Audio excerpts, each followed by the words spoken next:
Hey Taurus, this is the Guiding Chariot. Welcome to your new weekly reading for August, or this week in August. So house rules, this is going to be a timeless general reading for all Taurus, Sun, Moon, and Rising signs. Timeless because we all know time is an illusion, so no matter when you find this video, it'll be the right time for you. So just because it went up in August, you find it in September, November, next July, does not matter. If you're called to watch it, it's time to watch it. My only ask is that because this is general, take it as it resonates. There may be a card or a message that comes through, doesn't fit your circumstances, doesn't fit your situation. If that's the case, just wasn't meant for you, leave it in the spread, take the rest. Alright, my lovely Taurus. We're going to start with an oracle card and then we'll get into our tarot message. I hope you guys are doing well. We are in Virgo season officially, so you guys must be feeling good. Fellow Earth energy, kind of in your element. There we go. Alright. Oh, we got two, so we got a little bonus. Oh, I love this. So we've got soul family, right? Calling in your tribe. You don't have to do it alone. Literally, as we're talking about being in your sister's season, right? Sharing that element. Love that. And then trust the niggle. What is that niggling feeling trying to tell you? So your gut is trying to speak to you. Your intuition is trying to speak to your higher self. Trying to give you that little cue. Some of it may be about, it might be about someone in your soul tribe, right? There might be someone in need that, your intuition's like, hey, you might want to check in on this person. You might want to see what's happening over there. The opposite, well, not the opposite, but the reverse of that might be true as well. You might need some help, and you might be getting little nigglings about, I should say something, I should ask for help, I should, versus doing it all on your own, right? There might be some little pings, even to who you should be talking to. For some of you, this might even be about bringing your soul tribe together, right? Like if you feel like you're kind of doing it on your own, if you feel like there isn't anyone there, this may be leading you to finding your soul family. So, very nice thing going on there. Let's do one little shuffle. Again, it might be about bringing you two together. You saw how that little wind off the shuffle blew those two cards together. Might be something interesting. It's a little windy here this morning, so if you can hear the wind outside, I apologize. I hope it's not too loud. I'm not taking those. That was my clumsy hands flinging things. Let's see what's going on for Taurus.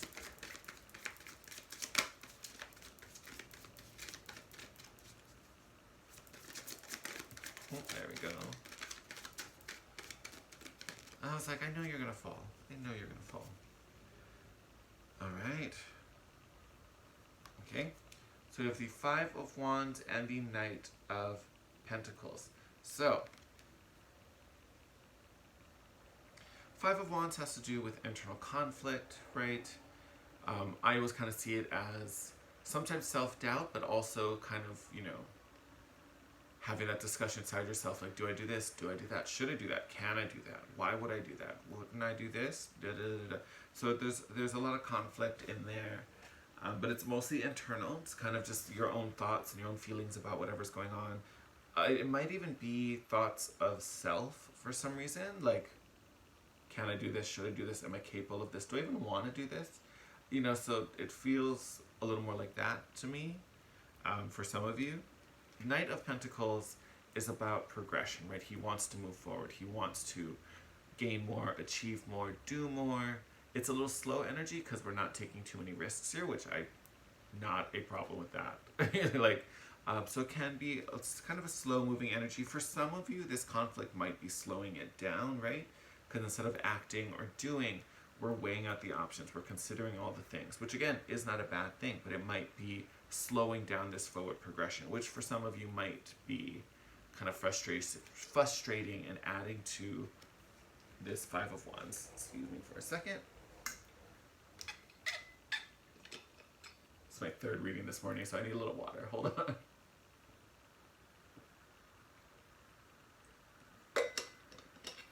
All right. Little water break interlude. Oh. we're gonna take that last one. That fell out, but it was like hooked on my pinky. All right, we got a nice little flood of things going on here. What do we get? What do we get? What do we get? Yes, lots of good stuff in here. Bend you a little bit. Okay.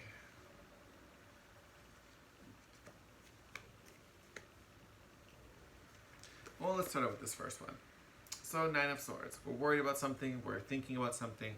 For some of us, we might even be obsessing over something, whatever this stress is, whatever. Could be about this conflict. Could be about something external for sure. But essentially, this is energy of just feeling worried and feeling anxious or having anxiety over something and dwelling on something that feels really heavy and is stressing us out, and not a fun energy at all, right? But it's all in the head, right? With the Nine of Swords, we're just overthinking and overanalyzing something far too much. And honestly, that's really what it is. We're over obsessing, because we have the Queen of Pentacles, beautiful energy for you, along with the Six of Pentacles, which is about being in the flow, right? Letting things happen, allowing, being in a space of receptivity where you're open and generous with your own talents, your time, your resources, but also receptive to the opportunities coming in. It's about creating that flow. So as you send things out, it gets returned to you. And you have to have both channels open, right? You have to be willing to give of yourself, and you also have to be open to what's coming in. You shut one of those gates, whether, I'm not listening to you, I don't want, I'm not interested in that, no, this is going to gum up the whole works, right? So everything has to be in flow. But the fact that you have this coming out, right? And again, especially coming out with the Queen of Swords. So natural earth energy for you, grounded, abundant, well manifested, stable, secure, confident. So you have all of that going for you, right? So it's from this place of security that allows you to do this. It allows you to be in the flow with that Six of Pentacles. So even though mentally we might be overthinking, might be worried, if you can relax out of that, get out of your head, get back into your body, that's where everything's going to flow, right? Be present in this moment. Because if when we're worried or thinking, it's because we're either in the past or the future, right? We're worried about something that already happened that we can no longer change, right? We can't affect that. Or we're worried about the outcome of something that we can change, but we can only change that here and now. We can't change it. The future doesn't exist yet. There's nothing tangible for us to use, right? So if we're worried about that, and it's far off, there's really no point. Now, can we visualize where we want to go, and then make decisions in the present that align with that and move us forward? Yes, that's the magic, right? But if we're just worried and obsessing and like, oh my God, but I don't want this, I don't want it to end up like that, oh my God, that's gonna suck, just wasting your energy, right? And I'm not saying you're doing that, but we just want to make sure we don't get there.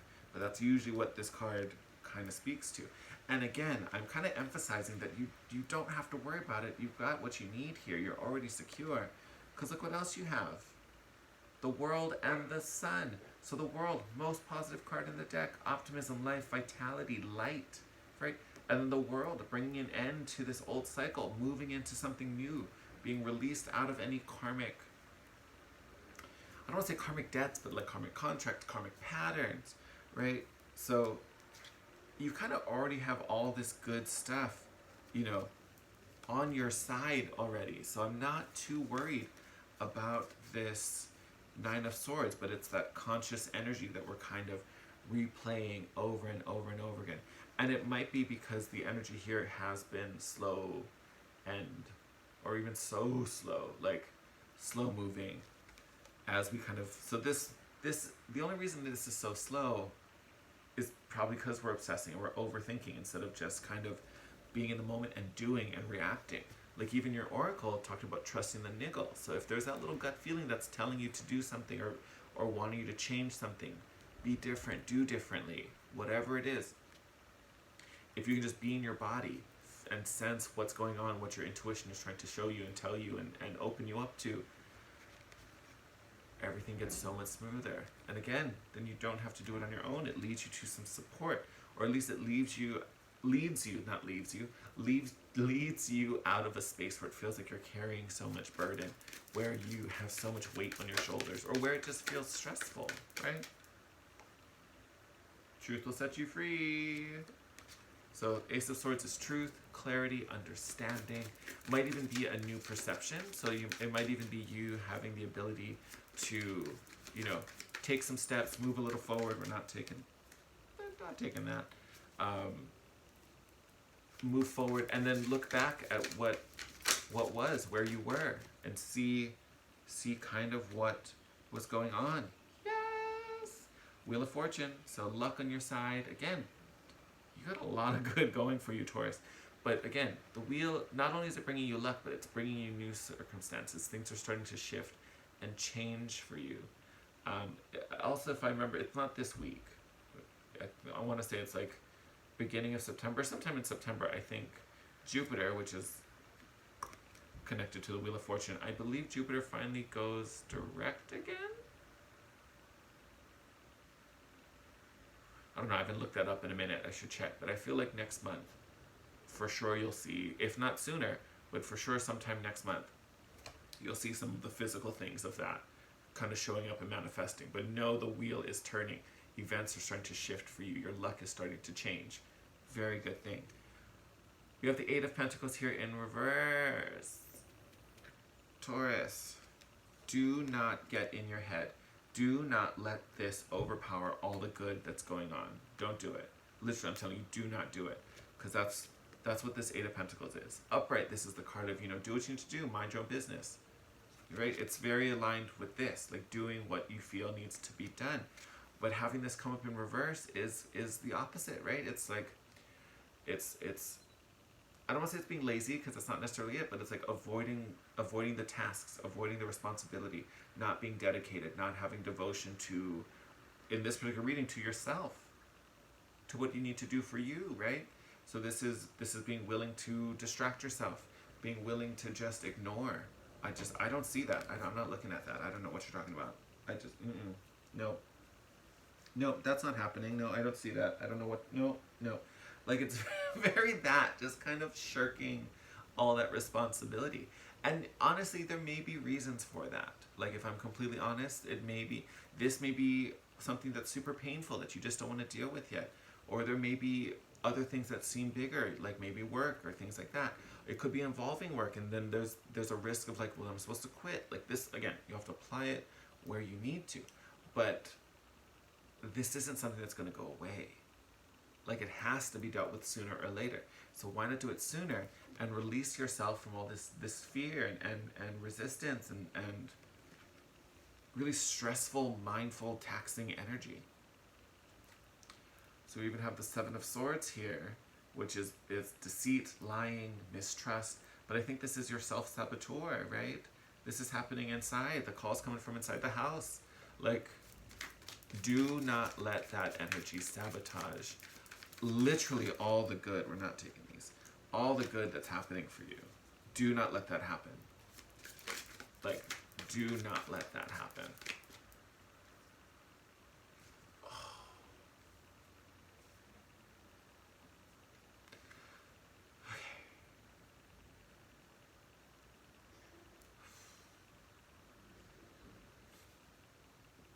You're funny. Okay, so literally what we were just talking about. Don't let that happen. Don't let the fear, don't let the having to step out of your comfort zone, like don't let the uncomfortable energy of what's happening right now stop you, right? Because I told you it had to be dealt with sooner or later, right? So why not sooner? Tower and the Death card. So you can choose to play a part and try to make this as smooth a transition as possible, or literally the universe is going to do it for you. I guarantee you this will feel a lot worse if you resist it and fight it, but the tower is going to crumble either way. So you can either get out before it falls, or you can try to grab the bricks as it's crumbling down as you're trying to run down the staircase. It's going to happen sooner or later. So why not allow this to happen and just be in flow? Because it's trying to bring you a transformation here with this Death card. It's trying to bring you into a new way of living. It's trying to bring you into a new realm, a new way of existing, right? That honestly is probably going to connect you with a lot more people that you feel connected to, that support you, that are like-minded, right? That share your same thoughts, your same philosophies, your same perspective on things. Beautiful, beautiful energy. So again, and your intuition's already trying to lead you away from this Tower moment. It's already trying to get you murked. Like you can see all the black and white and the stormy, and here you are, this beautiful little purple holographic little goddess situation going on. It's already trying to lead you away from this, right? So again, take this as a moment that's trying to guide you to make it as smooth as possible. When we see the death card, so many people freak out about it, but death itself is not painful, right? Death itself isn't painful, right? Sickness, illness, suffering, sure, that sucks. But death itself is not painful. This transition doesn't have to be painful. The more you resist it, the harder it's going to get. So, again, trust your gut right now. Your intuition is on fire and truly trying to lead you to the most comfortable path, the path of least resistance. Do not fight it. Don't get in your head. Don't overthink things. Be really present. Be in the body. If it helps for some of you, be really active this week. And I'm not saying you have to go run a marathon and be super active if that's not your thing, but do something physical, even if it's breathing exercises to help you get into your body. So, breathing in one nostril, hold it, breathe out the other nostril. I have a friend who teaches yoga who does that dragon breath technique all the time. Love it. You can also breathe into your nose, hold it a little bit, breathe out. If you're doing that, for me personally, I got this from a webinar, completely unrelated, but it is kind of nice and calming. Make your exhale twice as long as your inhale. So if you inhaled for 2 counts, hold it, exhale for 4 counts, right? And do that, maybe 5 times. I'll do it 5 times and kind of cool. But intentional breathing exercises, again, to get you in your body, be mindful of your breath, get you out of your head. Do a little yoga, take a walk around the block. Anything to get you into your body and pull you into the present versus stressing about the past, worrying or being anxious about the future. Be here in the now, because now is where your body's trying to tell you something. Now is where your intuition is being like, okay, we need to do this. We need to try this. Let's shift this a little bit and go over here. That's where we need your energy, and that's where we need your awareness right now, Taurus. All right, my lovelies, I'm going to wrap it up there. As always, I love you guys. I love you guys. I love you guys. I'm wishing you the best. As always, I thank you. I'm so grateful for all the love and support you share with me and my channel. If you like this video, I'd appreciate if you could drop a comment down below, hit the thumbs up button. If you're not already, please subscribe and have that notification bell on so you can be notified when when your next video pops up. Until next time, stay safe, take care of yourself, trust your gut, Taurus. All right, I love you guys. Take care. I'll see you next week. Bye.